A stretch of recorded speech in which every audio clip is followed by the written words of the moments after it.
What is going on, everyone, and welcome to today's show on the Nerds of Wrestling podcast. Today, we have a great show, and I'm so excited to talk about the Royal Rumble. With that being said, let me introduce my guest. Introducing first, you know her as an IWTV broadcaster, the mind behind Camp Leapfrog, and the host of WrestleTea. Here is Samantha Lertena. Samantha, what's up? How are you? Thank you so much for joining today. Hello, I'm doing really well. Thank you so much for having me on. The Royal Rumble is like one of my favorite pay-per-views to talk about, so Of course. I'm happy to be a part of this forum. Let's do it. Secondly, he is the Victorious BRG, Ryan Gosselin. Brett, what's up, bro? It's me. It's BRG. I'm excited. It's Royal Rumble season, and we finally have, I'm like binge watching every single like Royal Rumble that I can right now. So yeah, I'm excited. Last year's Rumble was awesome for certain reasons, so I'm really excited. Exactly. Secondly, he's the Red Dawg. You know him from the 3 Count podcast. Here's Clifford Miller. Clifford, what is going on, homie? What's up? It's the Air Force veteran intel specialist, the one you call Red Dawg, and your favorite mercenary. And lastly, he has been on the show before. He has gladly decided to come back. Here is Dylan. Dylan, what up, homie? Hey, how you doing, man? Thanks for having me on here. I can't wait to talk about the Rumble. Of course, I'm ready. You guys are ready. Let's do it.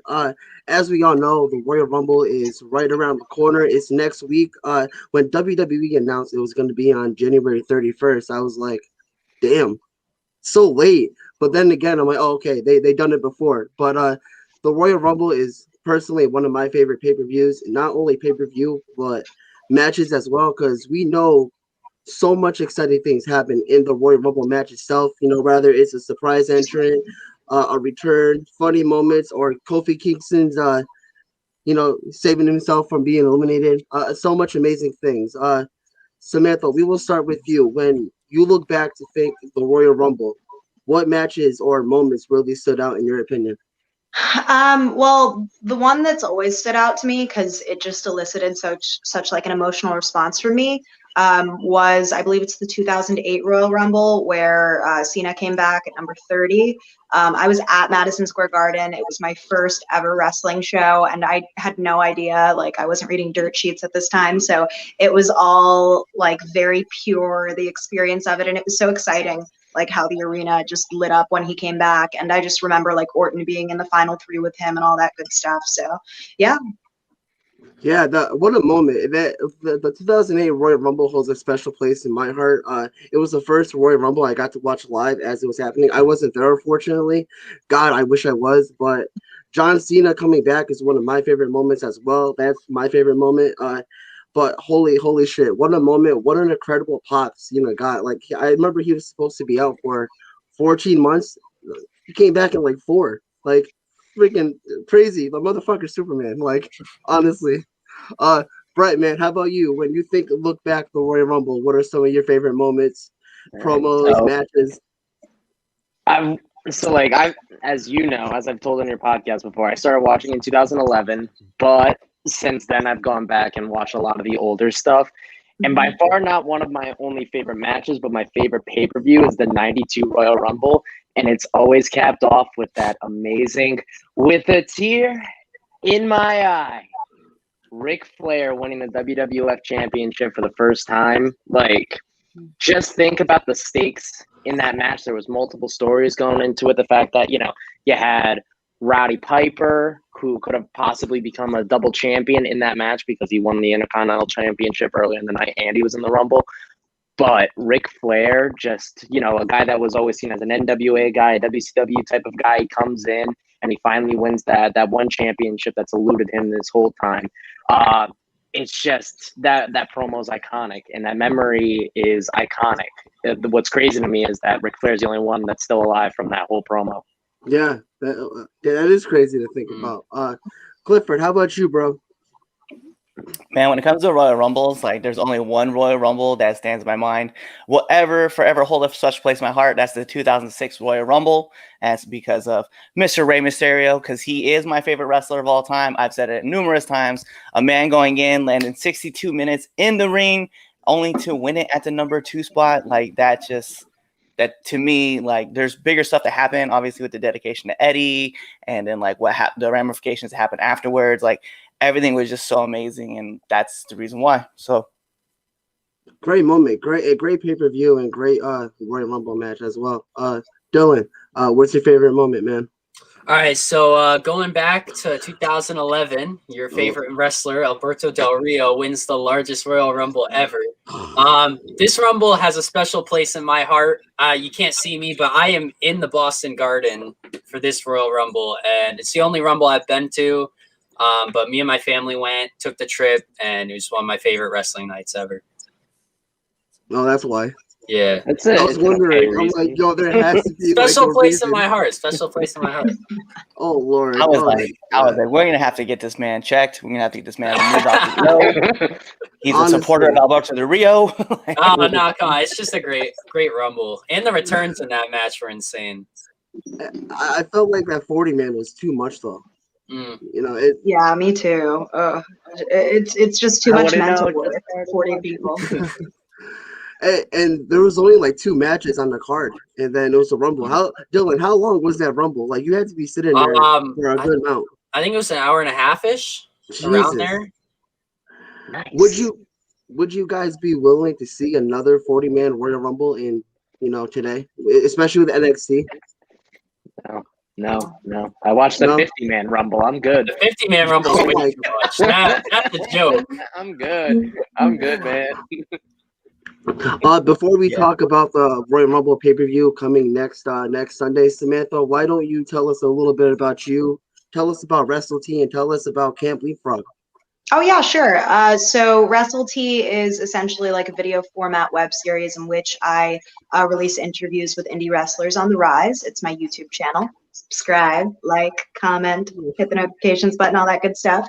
And yeah, Camp Leapfrog is Chris Levin's creation. He brought me on to be a co-writer with him, co-director, all of that.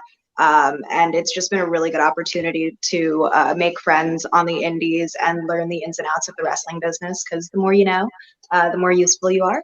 And yeah, it's just really helped me grow as a broadcaster as well.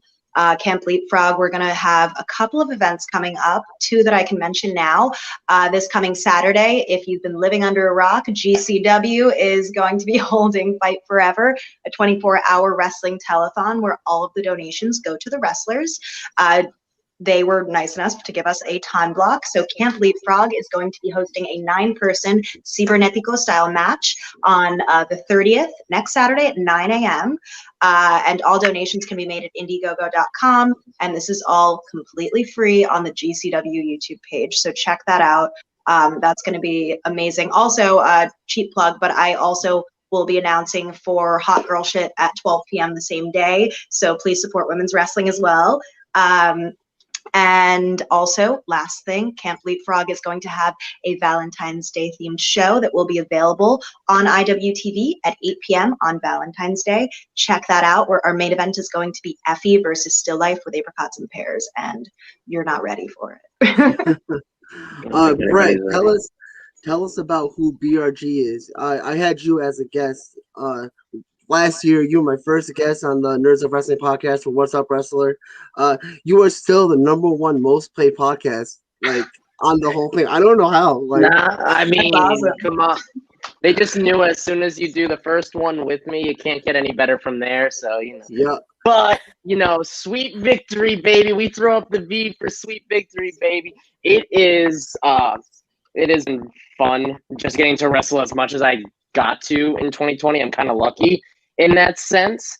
1/2 since I've been on your show, 1/2 of the Prestige with Channing Thomas. Shout out to Channing Thomas.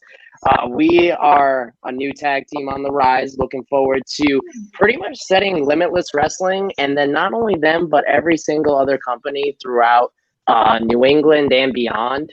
We're going to set the world on fire, baby. We're ready to essentially lead a brand new tag team revolution going forward. I'm excited to see it. And I know you miss Northeast Wrestling, man. I miss Northeast Wrestling. Have you been doing the dark shows there? Studio Wars? There's a reasoning as to why I wasn't able to do the first Studio Wars tapings. That's stuff we don't need to go into, but Yeah, no worries. I was reached out to for the next set of tapings whenever they will be. So I'm looking forward to being a part of Northeast Wrestling Studio Wars for sure. And I know you can't wait. I can't wait to go back to Bethany, man, for a show. I'm itching to go back. This is the longest time I've been out of Northeast Wrestling, so I want to go back. Between Northeast Wrestling, between Top Rope Promotions, but those are like my two homes essentially. You miss them. It's been over a year now since I've wrestled for either one, so it's like, we're hoping. It's hopefully Massachusetts gets a little more lenient when it comes to wrestling, and same with Connecticut. Yeah, and I know you were doing your thing with Limitless as well. You've been killing it there, which is awesome. Anything coming up for Limitless? I know they have a season 3 soon. Season 3 is coming up. That'll be being put in the works soon. Like I said, that's the prestige is coming for every single tag team in Limitless Wrestling, because is this the road? Yes, this is. Cool. Yep. So I made my debut on season 2. Channing made his debut season 1, and then from our work there, we had been teasing with like a tag team for a long time, but we really never had an opportunity.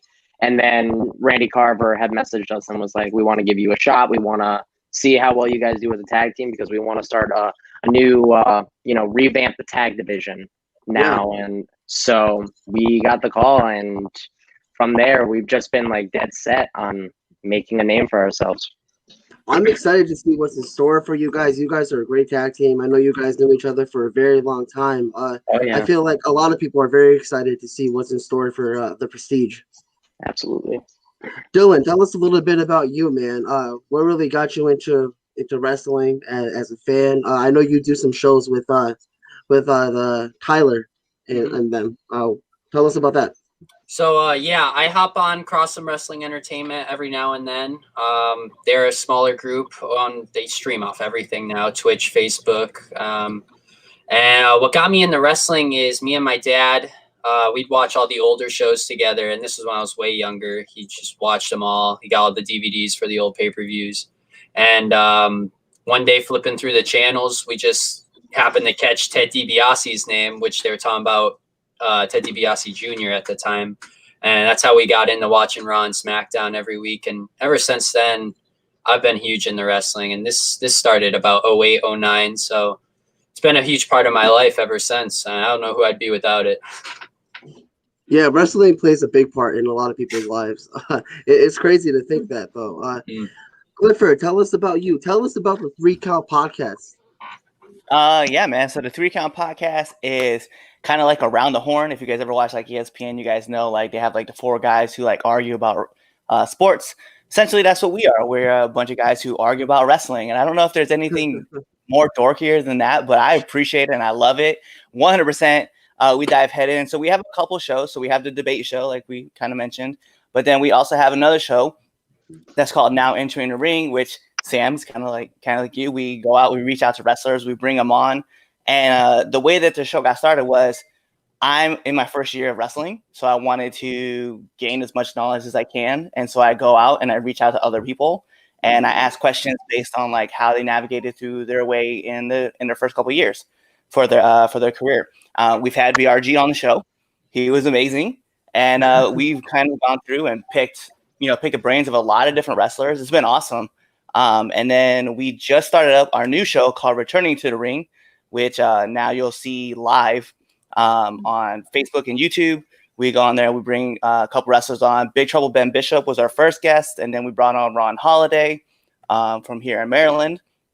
So yeah, it's been kind of a crazy venture to go through. And then, just like Brett, I was lucky to get a couple matches in last year, and it's been awesome, man. So yeah, that's what the 3 Count Podcast is, man. Well, thank you for that. Definitely, everybody, go check out WrestleTea, the 3 Count Podcast. Go follow BRG. Go follow Samantha Lertena. Go follow 3 Count Podcast, and go follow Dylan. Everyone here is great. I'm a big fan of BRG, big fan of WrestleTea, big fan of the 3 Count Podcast. Really quick, I knew I was gonna wait till the end of the show to announce this, but I feel like now's the perfect time. What's Up Wrestler Season 2 will be premiering February 4th at 7 p.m. My first guest is the vivacious Vicky. And that interview will be live on Nerds of Wrestling, YouTube, everywhere you can listen to it, in all listening platforms. So check that out February 4th at 7 p.m. Last year, Royal Rumble was thank you, BRG. I've been itching, yo. I think BRG knows, man. I've been keeping this a secret for a long time, almost like 2 months now. I was like, I gotta announce it. I gotta announce it. And I finally got that made today, and I was like, let's do it. Last year's Royal Rumble was one of my favorite Rumbles, for two reasons. One, Bianca Belair tore the house down. And number two was for this reason, BRG will love me for this, is when Edge made his shocking return, and shocking the WWE universe. What was your guys' mindset when Edge's music hit? Samantha, we'll start with you. Ooh. Yeah, when I don't know, like Edge is like the first wrestler that when I started watching when I was like 7, I was just like, oh, he's so cute, you know? So like I kind of like fangirled out just from like having it be so many years coming, like, oh my God, Edge is finally back. And of course, all of the fans are thinking, like, how is this happening, right? Because he had some sort of degenerative thing going on with his spine, right? Yeah. From all the bumps he took. Yeah, I mean, as soon as he came in, I had a feeling like that him and Orton would go toe to toe. It just makes sense, you know, like he has to have a strong comeback and Orton is the one to like work with him and do that. So I was really excited that was premeditated in the Rumble as well. And he didn't miss a beat. I don't know about you guys, but I thought he looked really good for someone who hadn't wrestled in almost 10 years. Yeah, no, I agree. Brett, tell us, what was your reaction when Edge's music hit? I know you fangirl. I was gonna say, you want to talk about fangirling? Holy crap! So, like I said, I started watching in 2011. He retired 3 months after, but he was the guy that got me hooked on wrestling right away. So, like when he retired, I was like, "Damn, this sucks." It was gonna be Is he actually retired? He what? He was actually retired. Really? Yeah. So. I was so I remember my friends watched the Rumble with me every single year, and when we watched it, I remember I was just like on my phone. I was like, oh, okay. Next thing, I didn't think anything of it. Next thing you know, his music hit, and I bolted right out of my seat. I fangirled hard. Like I was like, holy! Like I was on my feet. I was like, holy shit! This is amazing. This is so awesome. Like, oh my God, this is so awesome. My friends are all looking at me like, wedges, but like. Simmer down. It was a very nostalgic moment for me. Yeah. Just like thinking about like the fact that I've been a wrestling fan already for 10 years now is insane. And like him coming back was like really great to see. It's a nice nostalgic moment from when I first started watching wrestling. I mean, I feel everybody, if you didn't fail, girl, you're definitely a liar, because everybody who grew up around Edge, who hated his guts in 2006, are, myself included, I couldn't stand Edge. I was a big John Cena mark. I was like, Edge, you know, F him, you know, I don't like him, you know, screw him. But you know, I got to give credit to where his credit is given. He played that character very well back in 06, but that's a different discussion for a different day. But I was a very, very, very I was very excited when I saw Edge return. I was like, yo, this was awesome. It was just like a cool moment for a lot of wrestling fans. I felt like we needed it, especially at that time. Dylan, what was your reaction? Yeah, I was watching with my dad, and he's kind of drifted apart from the product. He doesn't really have the same connection with the newer stuff. And when that happened, even his face lit up. And I was the same with BRG. I grew up watching Edge as the guy, and watching him retire sucked. And to hear his theme song hit in the Rumble, that just instantly made that Rumble so much higher of a place for me. If my honest opinion, if Edge doesn't return in that Rumble, I wasn't a fan of that Rumble, but he turned it all around for me, and real special moment for WWE as a whole. Yeah. Hey, Clifford, how about you? Yeah, I'm going to be the only one that's going to be kind of cynical about this. Let me break this down in two parts. One, when Edge returned, I popped. I was at my seat. I was excited. The other part of it, though, was when Michael Cole was like, "What? oh my! And I was like, Michael Cole, just shut the fuck up and let us enjoy this moment. I was like, Edge is returned, and he kept talking. I was like, I can enjoy this because Michael Cole is like over the top, and here's this emotional moment where Edge comes out and he kind of like got lost in his space, and he's like trying to remember what he's got to do next, and he's like taking it all in. Right. And Michael Cole's talking over the top, and I was like, man, I wish I would have muted this so I could just enjoy this moment. Yeah, no, Michael Cole could be a little annoying sometimes, especially when Sasha Banks comes out. Every time he says it's boss time, like, stop. Okay, yeah, it's boss time. You say it every single week, bro. Well, it's like someone's just like whispering in his ear in the mic, like, say it's boss time. You know? Oh, gosh. You know what to say, say the magic words. Say, oh my. It's Edge. He's coming out. Just make everybody else excited. Literally. Oh, gosh. Total nightmare. I don't envy them. He's actually a really good commentator when he doesn't have anybody in his ear. No, he is. He is. You know who else is a really good commentator? Shout out to Daniel Bryan. I know he was doing the commentating for the Cruiserweight Classic back in 2016. Mm-hmm. If Daniel Bryan retires, I wouldn't mind seeing him go back to commentary because he was a genius on the mic. He was very good. So we'll see what happens because I feel like Bryan is gonna. I heard Bryan is thinking about retiring soon. I hope not, but hey, yeah. All right, it is now time to talk about the 2021 Royal Rumble. I want to start off with oh Lord, with this match, Goldberg versus Drew McIntyre. Oh God, a lot of people. I heard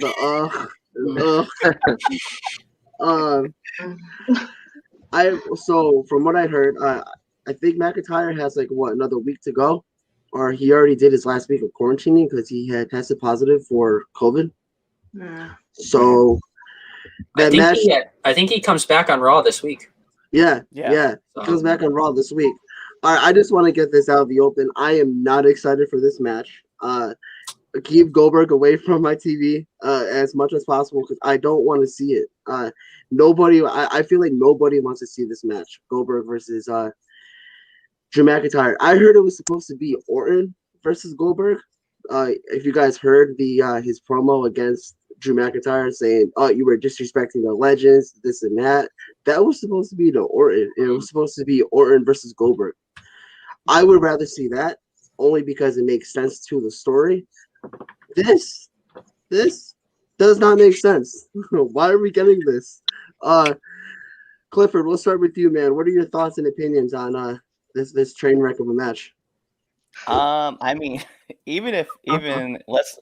I laugh because they made Drew the heel. Like I was like, so you built a whole year of Drew McIntyre being the face of your company, only to turn him heel for this Goldberg match. I was like, it doesn't make sense.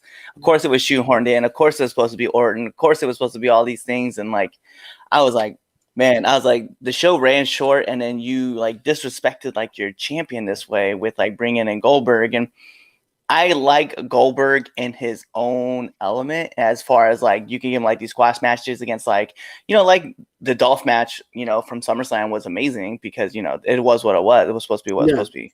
But going forward, I was like, nah, dude, he doesn't need title shots. Like this man just steps in the company. Is like, I get a title shot. I'm taking Drew's title this time. I was like, stop it. Just go away. Honestly, I mean, that's Goldberg for you though, It's just, hey, you're in a title match. That's it. And that's what we're getting. Dylan, thoughts and opinions on this match? I can't tell you the last time I was excited to see Goldberg. Maybe when he feuded with Brock Lesnar, but that's it. Like I haven't cared about him since. For him to come out on Legends Night and challenge Drew, it was pointless. I'd rather see countless other people face Drew. This match is gonna go 5 minutes because Goldberg hasn't eclipsed 8 minutes in a ring since however long ago. But yeah, I'm not excited, and yeah, that's really all I can say. Yeah. Hey, Brett, how about you, bro? Okay, so you guys are going to be shocked by this. I'm actually kind of excited for the potential that this match could lead to. Do you guys not remember WrestleMania 33 where him and Lesnar just like had a car crash of a match? That is still like, I love watching that match back because it is fantastic. Think about it. He could so do that with Drew if he really wanted to. Second, this is even more controversial. I think he's gonna win because I think. Oh my gosh. Because think about it like this: WrestleMania is possibly gonna have fans in it this year. That's the rumor that it's most likely gonna have fans, as long as COVID doesn't screw anything up. And my thing with that is Drew won the title last year in front of no fans. I think they kind of want to do it this year and have him kind of redo it essentially and try and have him win the title from Goldberg at Mania. So essentially like a 2-month-long reign with Goldberg. That's my idea, but I mean, it'd be nice to give Drew that moment since he's kind of held the company on his back during a whole pandemic for the past year. At least give him that moment where the fans can, cheer, especially against the guy that nobody likes right now. I feel like that would be a good moment for him. All right. Samantha, how about you? Oh my God, there's so much that I can say about this. Like, I think just top of mind is that what's really problematic is that like Goldberg is a brand in and of itself, right? And Drew McIntyre is being built as a brand. But when Goldberg was wrestling at his prime, it was about creating superstars that place importance on the brand, not the brand placing importance on superstars, right? So from a business perspective, I feel like the need for these older stars who have their own brands is kind of futile at this point, especially Goldberg, who hasn't like given a good match to someone in quite some time. No disrespect to him. Like I get why he's a draw. But from this perspective, I'd rather just see Drew McIntyre go against someone who he can have a good match with, elevate himself and the other person in the process, or even Orton. I mean, I think Orton would be able to go with Goldberg. It's probably more his speed as well, just based on like style and psychology and the way they would like plan matches and stuff like that. But yeah, let's stop relying on these people who pass the torch to other people like 10 years ago, like I feel like I don't know if you guys get this, like, but I've been watching wrestling for like 17 years now. And when I was a kid, I remember getting frustrated at like the HBKs, the Triple H's, the Goldbergs being like, why are we not getting like the current stars getting that opportunity, right? Like the Edges, the Ortons, the Cenas, the Batistas. And then that started to happen. I think that that's kind of what's going on now too, that reliance on the old timers. But like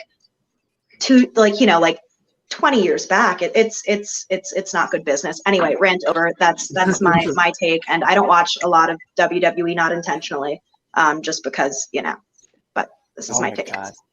I love that answer, by the way, because like it's something that I'm gonna age myself here. I've been watching since 1990. Like, so I'm well aware. I was a golden era boy and then going all the way into like the current stars. And it's just like this vicious repeated cycle of watching it over and over and over again happening, where we like rely on all these older stars to help elevate the new stars, but then like new stars start to get over. And it was something that Mustafa Ali said when he was like, when do I get to walk on this path that everybody has made so I can help further push the brand? Like there's a guy right there who legitimately says, let me help. And you won't let me. I was like, and that's what pisses me off. And you're right. Like current stars are just being pushed to the side. It's like, come on, man. Like give these guys that opportunity to do the same thing. Like Mustafa Ali will put on a great match. He put 205 Live on his back and people started watching it because of him and Cedric. Like give these guys that opportunity and they just won't. I love that intake on Samantha and Clifford, what you said, excuse me. I feel like all the predictions are the same except for Brett. He feels like Goldberg is gonna win. I don't think he is, but you never know with WWE. I'm not a fan of sorry, I'm obviously not a fan of Goldberg, but I'm not a fan of Drew McIntyre. Dylan knows. I think Clifford, you heard me say it. Brett, maybe. I don't like Drew McIntyre. I'm just not a fan. I cannot get on this board with his character. He just doesn't do it for me. But I don't want to see him drop the title of Goldberg. I want to see him continue to carry it. But I mean, this match could literally go any way. I feel like we're going to be disappointed no matter what. There's a rumor of The Miz cashing in after the match. So, that could also go Right for that. into my idea. earlier. If Goldberg doesn't win, Miz could cash in and then hold on to it till Mania. It could be that option too. I mean, I wouldn't mind seeing it. I wouldn't mind that at least. I love the Miz. The Miz is great. I'm happy to see him hold that briefcase, but give the man another title. I mean, he deserves it. He I was honestly gonna say, loved his stuff with the Intercontinental title from like 2016. He's kind of the reason why I watched back in 2016. He's the reason I got it right there. The Intercontinental title. I just got it recently. So right there. I just got it recently, and I've been wanting the title forever, and I finally got it, and I'm so happy to have it. Like I said, he's the reason why I wanted to get that title. He made that title prestige for me, and I feel like he really did make that IC title relevant for the time he did have it. So the next match we're going to talk about is Roman Reigns versus Kevin Owens in a last man standing match for the Universal Championship. So either way, I'm not going to be disappointed with the outcome of this match. I'm loving what Roman is doing. His character he's absolutely knocking it out of the park. I'm so happy to see him as a heel because he's doing phenomenal with what he's told to do. And he's killing it every week. I mean, I wasn't a fan of Roman Reigns a couple years ago, but now that he's a bad guy, he's like doing this, doing that, like just that he's ahead of the table, man. The tribal chief. Big fan of what his character is doing right now in the current product. As for Kevin Owens, I love Kevin Owens. I'm devastated to see what they're doing with Kevin Owens. I know he's in a title match, but he lost at TLC in December against Roman Reigns. Do you guys see Kevin Owens walking out victorious at the Royal Rumble? Samantha, we'll start with you. Okay, so full disclosure, I have not been keeping much track of Kevin Owens, which is probably telling based on what they've been doing with him that I have seen. I don't see him walking out with the championship or winning this match just because I don't feel like that company.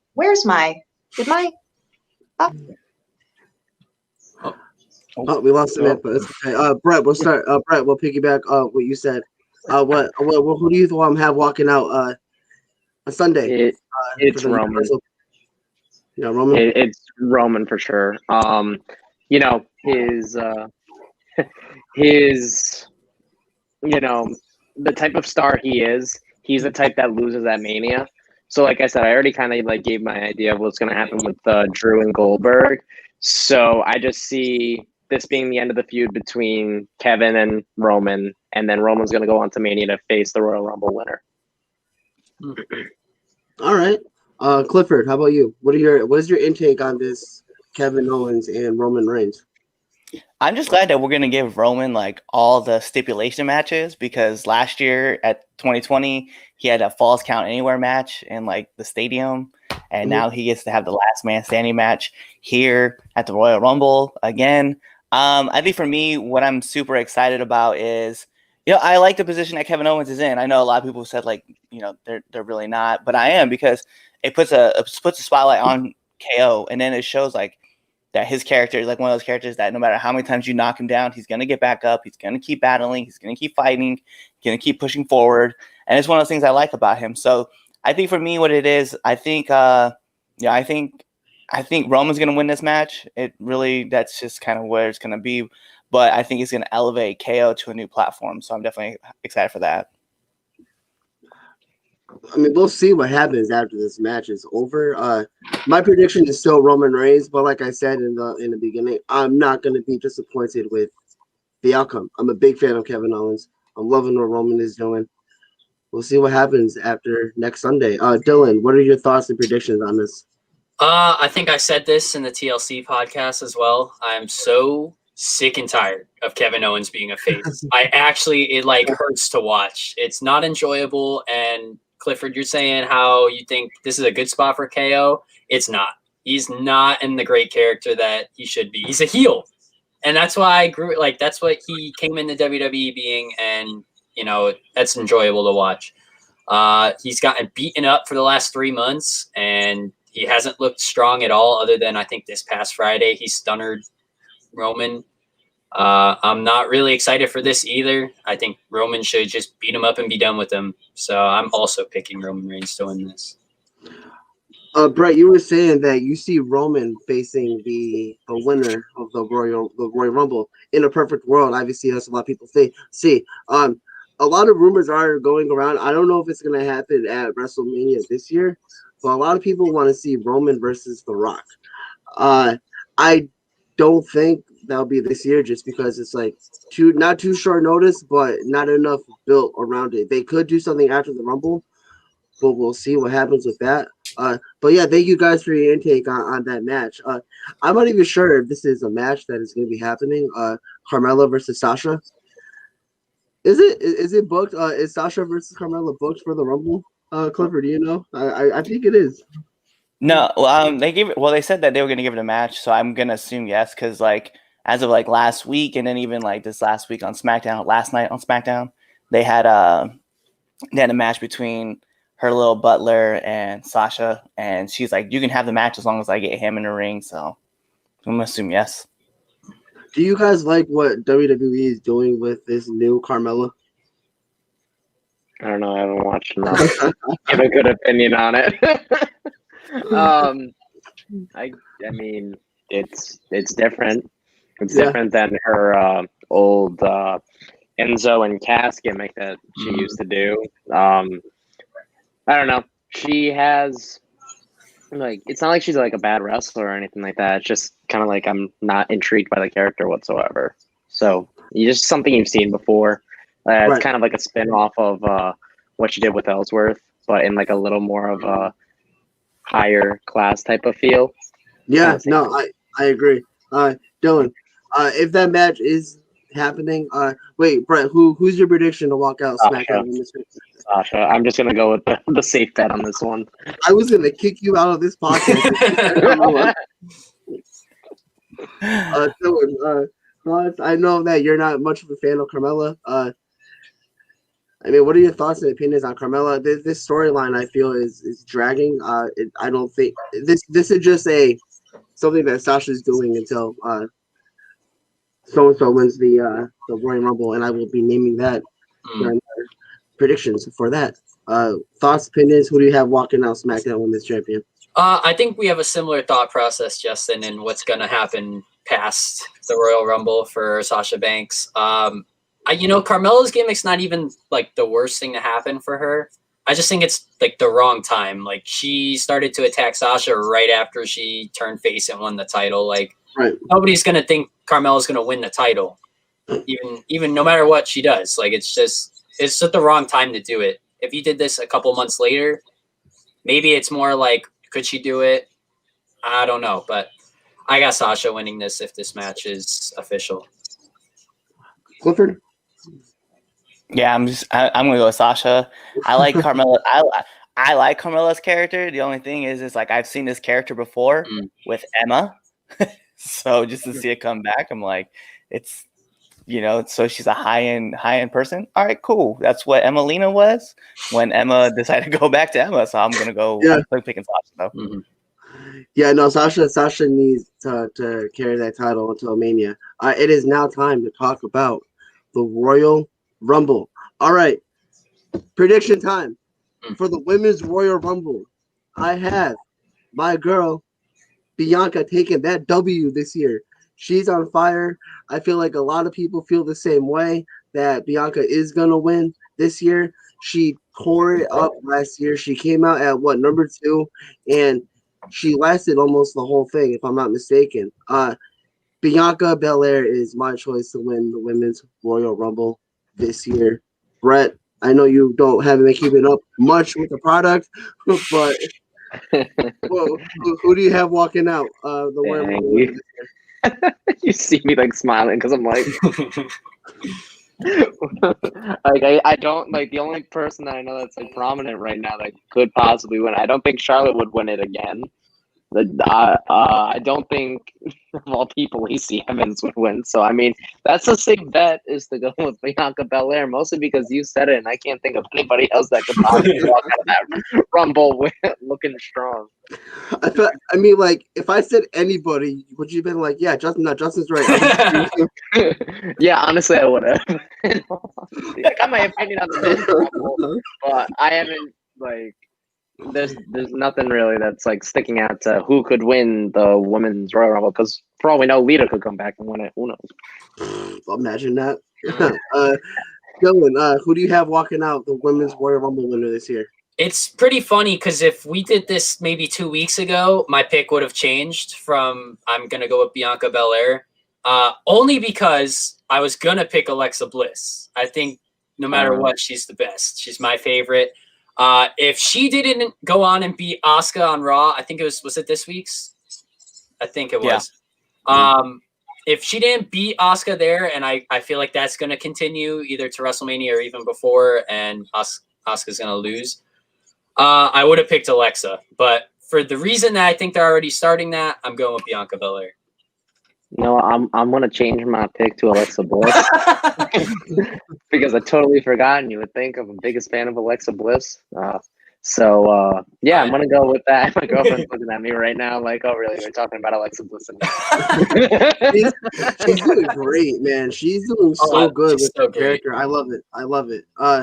Clifford, who's your pick to win the women's Royal Rumble this year? It's funny how everybody's like, I'm gonna change my pick. Like, if you would ask me this like so many days ago, if you would ask me this question 24 hours ago, I would have told you Bianca Belair. But I totally forgot about another person who's going to be in the Royal Rumble, and that's Rhea Ripley, and that's my pick. That's true. That'd be interesting. There's a question for Chris Sanders here. Who's even in the Rumble? Okay, so it's random every year, man. I mean, it's always random. I mean, anybody could be in it. So I don't think anybody's booked for. I mean, obviously, there's a couple people, booked, yeah, but we don't know who's going to be in it. Performance Center Rumble. Woohoo! Performance Center Rumble. Yeah, I want to talk about the Performance Center because you brought it up. It's so small. Okay, the Thunderdome is so small. I don't know if people realize, or Brett, you realize this, that they're in the baseball field right now. They're in Tropicana Field in Florida. If they have the same setup as the Thunderdome for the Rumble, I am going to be very disappointed. I'm a sucker for massive setups, especially when it comes to the Rumble, when it comes to SummerSlam, when it comes to WrestleMania, especially WrestleMania. It was so hard to watch WrestleMania last year. Just because it was in an empty building. I mean, they did what they had to do. They knocked it out of the park.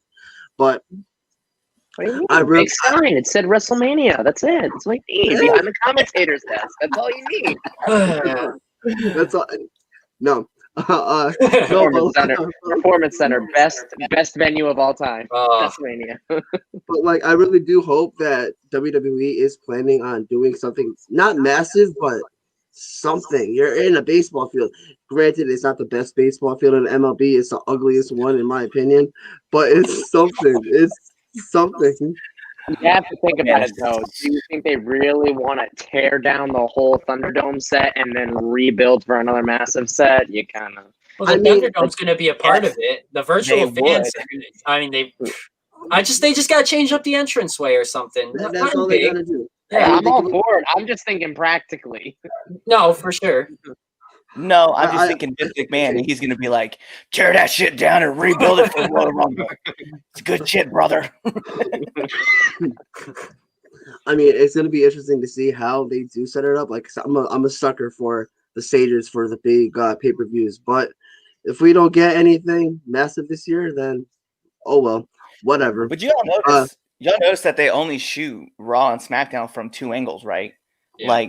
They don't show behind. So maybe they're building a whole thing behind SmackDown and Raw. We just don't get to see it. So it's probably this big massive event with all these LED screens. And then meanwhile we're looking at first base and home plate. Right. Giant set. 100% correct on that. When they announced they're going to be in Tropicana Field, I was like, cool. Maybe it's something different for Raw and SmackDown, not that stupid ass setup. Then I went, but on Raw. And then I'm like, this is the same exact thing. What the hell? I had my bar is very high for WWE when they go to a new venue.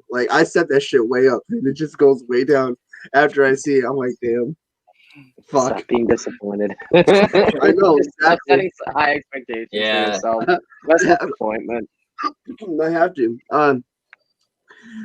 The next match obviously is the men's Royal Rumble. obviously this is a match everyone looks forward to. WWE just started doing the Women's Royal Rumble 2018, if I'm not mistaken. And they did a fantastic job. I love the Women's Royal Rumble, but obviously the Men's Royal Rumble is something that this is it. This is what we want. This is what we're looking forward to. My guess, my prediction is Big E walking out the Royal Rumble winner this year. I feel like WWE has been pushing Big E. They split him away from New Day. They did it in a way that not a lot of people saw coming. They drafted Kofi and Xavier to Raw, and they just kept Big E on SmackDown, which was smart. I thought they were gonna have a heel turn in the group or something. If someone was gonna turn heel, I thought it would have been Big E, but I felt like that would have been extremely heartbreaking for a lot of WWE fans if they saw Big E turn heel and beat the shit out of Kofi and Xavier. So like, nah, let's do it this way. Big E has been tearing it up on SmackDown. He's an Intercontinental Champion. My prediction: Big E walks out the Royal Rumble winner while Intercontinental Champion this year. Brett. Okay, so I read a random thing on Facebook, so I'm just gonna go with that prediction. It kind of made sense, but Right. dirt sheets and all that stuff. Shinsuke. That's so they kind of changed his music back, so they're like subtly changing him back to a baby face to where his old music was the one that was sung by all the crowds and everything like that. The whole thing that I read was they're trying to essentially undo the wrongs from 2018, and essentially put the title, like at least the Universal title. Like I said, I think it's going to be the Royal Rumble winner versus Roman Reigns. So in that sense, I would say Shinsuke, just because if he were to go and beat Roman, that would be a good push for him. But like I said, it's a very big, like kind of like a shot in the dark in that one. Right. Yeah. But if I win, I'm rubbing it in all of your faces. He's that checks all of us. Told you. Like the man doesn't even watch wrestling; he just predicted it off Yeah, of right. a dirt sheet. I'm just gonna put it in the Nerds of Wrestling thing. Like told you. That's it. Clifford. Predictions, thoughts. Who do you have walking out the Royal Rumble winner this year for the men? You know what? I'm not even gonna lie. I'm gonna agree with BRG. I think Shinsuke's walking out. It makes sense. Like what he said logically, it makes sense. Like they changed his music back. They gave him like a little face turn versus like Rey Mysterio and let him kind of win, and then had like the big King Corbin spot, and then obviously he lost to Roman. So you can build up that little heat by saying, well, he didn't really lose to Adam Pearce. He just got his ass kicked by Jimmy and Roman. So yeah, I definitely I don't see anything wrong with that. I definitely will have to agree. I think it's gonna be Shinsuke. See, that's the thing. I didn't even know any of that stuff happened. Clifford, I gotta ask, did your mindset just change after Brett gave his prediction, or did you have someone else before his prediction? What's funny is like when I was originally thinking about it, I was like, the Royal Rumble winner, I don't care because I feel like they're gonna lose anyway at WrestleMania. And I was trying to find like a good like martyr, but Kevin Owens was gonna be my pick for the Royal Rumble, but then they put him in the match. So I was like, all right, well, that takes out my pick. And I was thinking about like other people, right? So, Aleister Black hasn't been heard from in a long time. So there's a strong possibility he'll come back at the Rumble. I was thinking, there's a possibility that Edge could come back and be at the Rumble again, and he could probably end up winning it. AJ Styles is in there. He's probably has a good shot. There's like name after name after name, but and then when you start watching the momentum build, they started with Shinsuke last year and started really pushing on him, and BRG kind of saying it. I was like, yeah, like as much as that dirt sheet sounds, it sounds legit. Like I have to kind of lean on that a little bit too, and just say, yeah, like can see the momentum building. Like Big E's got the title, Shinsuke's got nothing. Like Shinsuke has a higher ceiling to reach, and the Universal Championship you could throw it on him. And then if the company doesn't do great in numbers, you just blame Shinsuke. That's what they do with everybody. Before we get to Dylan's prediction, I have a question for you guys. Do you believe in the term long overdue? What I mean is that wow, now he finally got a title. It's about fucking time. It was long overdue. Like to the point where you're like, I don't care anymore. I'm gonna give a good opinion on mine. Is when Apollo won the United States Championship back in, I believe April, Dylan, around that time, if I'm not mistaken. Yeah, if you remember. Yeah, it was pretty close. I was watching Raw and I'm like, really? Now they give him the title after 5 years, 4 years? Like it's about time. I want to know if you guys like feel like long overdue is a understatement. Like it's whatever. Like you don't believe in the opinion, or you think long overdue is a good opinion. Dylan, Are you asking in terms of Shinsuke or in general? in general, Shinsuke, Cesaro, anybody. I think there's guys that are long overdue in like certain title reigns. To disagree with you guys, I think Shinsuke missed the mark on being world champ. Like it was after the Rumble. If he didn't beat AJ, he turned off a switch for me where I was like, I can't get behind him anymore. That heel turn was disgusting. It was not fun, and what they did with him since then made me disinterested. There are guys that I agreed, like they long overdue. They deserve at least some sort of spotlight, which Cesaro is one of those guys where he needs more than just a tag title or a stupid US title with a manager. But that's where I see it.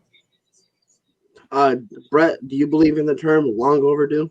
Long overdue, I'd say that's a term that you should use for a world title, not a mid card title like the Intercontinental. The Intercontinental title, if it was like on the Prestige, like when it was on the Miz, for example, like where it really meant something. But like you're saying, like for Apollo, like the U.S. title, I feel like it's been the most relevant since it's been on Bobby Lashley in general. So I feel like it's more so the main world titles are the ones that matter the most. Like I could agree, like a long overdue for the Miz, for example. I feel he's very much overdue for another shot at a championship title reign with the WWE title, because in like 2011, I remember watching and I was like, why is this guy the champion? Like why? Like he was the first WWE champion I ever saw, and I was like, why is he WWE champion? And since then, he's just like, I hated The Miz when I started watching, but I progressively become a fan more and more. And that's because I feel like he's gotten a lot more confident and he's become a lot more of a better character in that sense. So I feel another world title reign will kind of solidify how much of growth he's had since his original title run. Love it. Clifford, what are your thoughts about the term long overdue? Because I use it a lot, honestly, and my buddy gets really annoyed with me when I say long overdue. He's like, yo, Justin, shut up and just enjoy the product. Yeah. I'll be honest, man. Like when it comes to certain wrestlers or certain people, yeah, I definitely think the word long overdue can be used. But as far as someone like Apollo Crews, like no, not at all. Like I know like people are like, man, he's long overdue for a title. No, he's not. He's not. Like Apollo Crews, like I'm sorry, like aside from him that he got like this cool smile and like can do backflips in a shooting star press, like he really doesn't have anything else to offer the company. Like it is what it is. But like Kofi being in the company since 2009 and not getting a shot at the title, because Randy Orton shut down his push, and then like slowly you watch him until build back up for Kofi. That was long overdue. We're talking almost 10 years in the making for him to get his title run, only to watch it get wasted in 7 seconds. We're not gonna talk about that, but you're talking like that was kind of like long overdue. Whereas like, like you'd be like, well, Aleister Black is long overdue for a title. No, not really. Like he's not. You know what I mean? Like there's just certain wrestlers in there that you can say for just Randy Orton, he's not long overdue. Like there's just, you know what I mean? Like there's certain people that you can say Miz getting another shot at the title. Yes, that is long overdue. I will agree with that. So certain people I would say yes, other people I would say no. You got to think about it like the guys that are consistently over through years' time. Like Kobe remained over those years that he was. Yeah, exactly. He did. You're right. I went off topic there a little bit because you were talking about Shinsuke, and I'm like, because in 2018 we all know he won the Rumble. Then he went on to WrestleMania to face Styles, and then Styles beat him, which was stupid. But now I feel like there's not much. Huh? I was there. I watched it live. Yeah, you were there. Disappointed by the match. Yeah, you were there. Oh my! I gotta talk to you a second about that. But it's crazy because like, there's not, in my opinion, after you did that and he just went on like it was like downhill from after that for Shinsuke. There was nothing left for him to do. It sounds stupid that I'm talking about the best wrestler in the world, but he's not the best wrestler in WWE right now. They're not. I mean, they're not doing much with him, and now they finally changed his theme song back, and now it's like, oh, maybe he'll win the Rumble. Why? What's gonna happen after that? I don't know. Tangent over, Dylan. Side, though, man. I'm sorry. It was a booking side. It wasn't like it's not like Nakamura is not a great wrestler. He turned heel. It was a bad booking decisions that led him to being like bad. Like Shinsuke's like always been a benchmark, and even with his new theme song, like I love the fact that he changed the theme song because he didn't want the crowd to sing with him. That's why he changed it. And I was like, that's awesome. I'm not gonna lie, I love that theme song. I enjoyed it. I mean, it went hard. It is booking. It is WWE booking, fucking over our favorite wrestlers. I'm not saying he's bad, but it's just booking. You're right. No, it's the way he was booked, and that was it. Dylan, what are your predictions? Who do you have walking out the Royal Rumble winner this year? So, again, this is another one that I've tossed about. Like, I have really no idea who's going to win the Rumble. There's so many things that can happen, and there's so many things that's led up that's changed my opinion. Daniel Bryan was my pick, but he's lost every match in the last month and a half, I think. So I kind of see no momentum in him winning that when it makes sense. Shinsuke seems really rushed, and the 2-time Rumble winner wouldn't really sound good for a guy like him yet. And I'm thinking a Raw guy is actually going to win. And the only guy I think that has enough that he could win the Rumble and then either go on to win the title or be okay with not winning the title would be The Fiend. He could drop his feud with Randy in the next pay-per-view where he eliminates him in the Rumble and you see one more match and then he goes on to his own thing.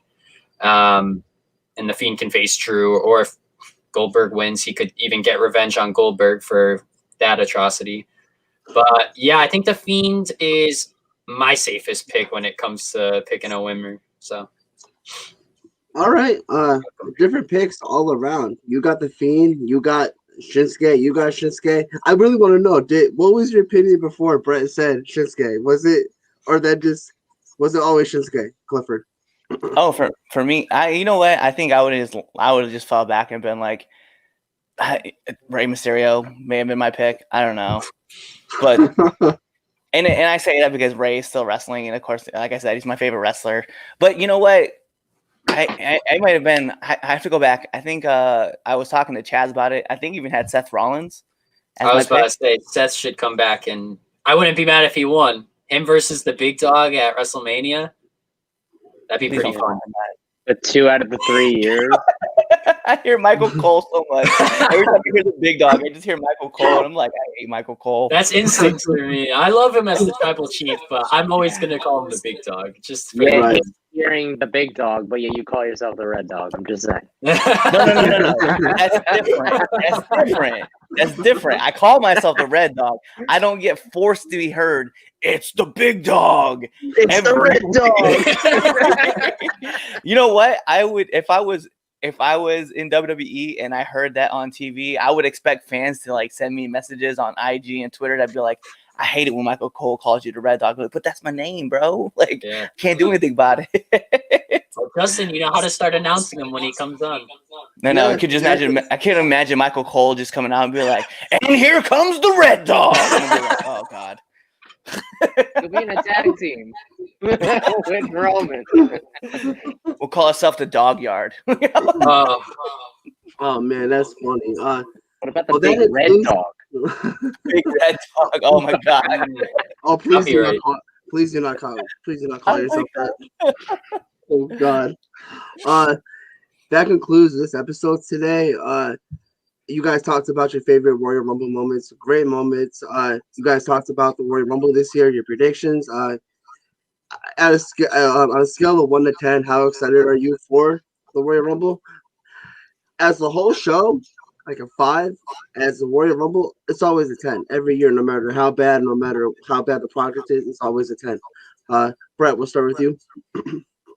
I'll give it an 8 in general, just excitement. The only reason I feel like they may be a little restrictive with bringing back some like surprise entrance because there's no fans. But then again, when does that ever stop them? So yeah, we'll go with an 8. All right. The Red Dog. I'm gonna give it an 8 too because I give it 10 to the Royal Rumble. I'm always excited to see who's gonna be a surprise guest. And by the way, I just want to let you guys know, I think Tyson Kidd is gonna be one of the surprise entrants this year. That'd be awesome. That I wouldn't mind seeing that. That'd be awesome. That'd be sick. That'd be. I was always a fan of Tyson Kidd. That'd be pretty dope. Dylan, on the scale of 1 to 10. When it comes to the Rumble, when it comes to WWE, there's only 2 pay-per-views I rank as high as I do, and it's WrestleMania and the Rumble. So I'm gonna give it a 10 just because either the childhood in me or just the Royal Rumble itself, it's a special event. All right. Well, there you go, nerds. Well, before we sign off, I gotta do what I have to do. Drop some plugs. Brett, where can the nerds find you? Victorious_BRG. That's where you can find me on Instagram, find me on Twitter. You can find me on Facebook at Brett Gosselin. Easy enough. Literally look at the spelling in the bottom, what is that? Left corner. Boom. Easy enough. Yeah, you guys see it. There you go. Yeah, Clifford, exactly. where can they find you? Yeah, you guys can find me on all your favorite social media platforms at _Red Dawg 85. So just like I would spell REDDAWG 85. You can find it. You can find me there, and then you can also find me on the 3 Count Podcast every Sunday, and then you can even check out all of our interviews that are on Now Entering the Ring. All right, and Dylan, where can they find you? Same social media plugs. Dylan_Bracha is my handle. I'm on everything really, so just search me up. You'll find me. All right. Thank you, nerds, so much for tuning in. And do not forget, on February 4th, What's Up Wrestler Season 2 premieres at 7 p.m. live on Nerds of Wrestling, YouTube, and everywhere you can watch. Thank you guys so much. Have a great day. You too, man. Laters.